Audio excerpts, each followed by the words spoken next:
faut que tu prophétises encore sur un grand nombre de peuples et de nations et de langues et de rois. Apocalypse 10, verset 11. ASJH 1889 du Cap Haïtien.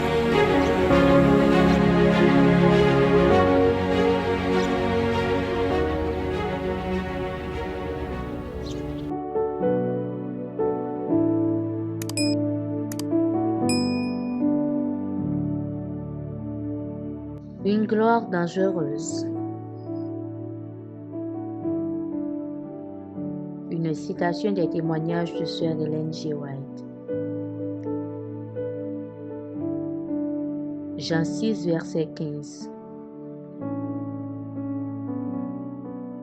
Et Jésus, sachant qu'ils allaient venir l'enlever pour le faire roi, se retira de nouveau sur la montagne, lui seul. Assise sur le plateau herbeux, dans le crépuscule printanier, la foule se nourrissait des aliments que le Christ lui avait donnés.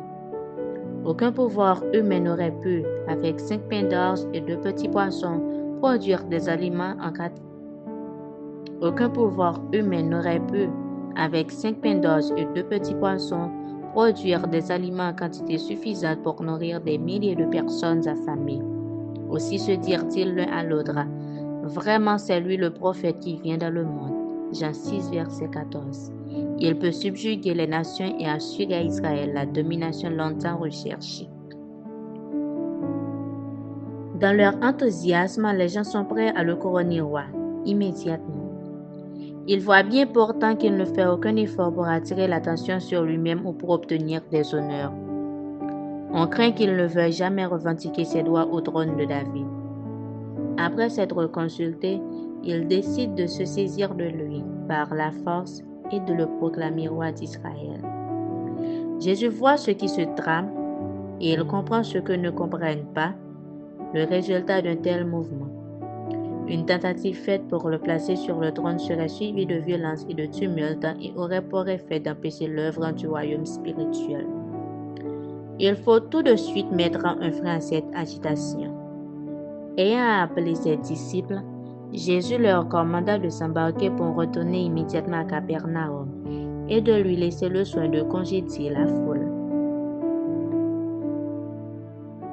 Alors, Jésus ordonne à la foule de se disperser. Son attitude est si décidée que personne n'ose lui résister. L'aspect royal de Jésus, ses ordres donnés avec tranquillité calment le tumulte et déjouent leurs desseins. Ils reconnaissent en lui une puissance supérieure à toute autorité terrestre et ils se soumettent sans discussion. Resté seul, Jésus monta sur la montagne pour prier à l'écart. Il demande à Dieu de pouvoir leur révéler le caractère divin de sa mission, afin que Satan ne puisse aveugler leur entendement et pervertir leur jugement. L'âme angoissée, il prie pour ses disciples. Les espérances longuement entretenues par eux et fondées sur des erreurs populaires seront déçues de la manière la plus pénible et la plus humiliante. Bien loin de le voir élevé sur le trône de David, ils assisteront à son crucifixion. Voilà le couronnement qui lui est réservé. Puissance de la grâce, page 46, paragraphes 2 à 5.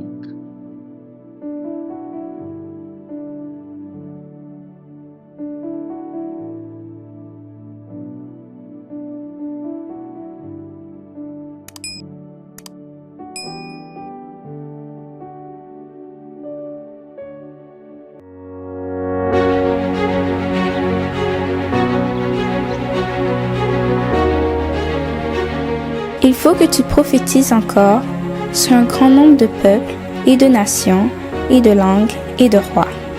Merci d'avoir écouté cette présentation. Si vous souhaitez prendre part à la mission que Jésus-Christ confie à notre Église, contactez-nous via les coordonnées suivantes: ASJH 1889, caphaïtien@gmail.com, pour WhatsApp 509 32 32 41 42.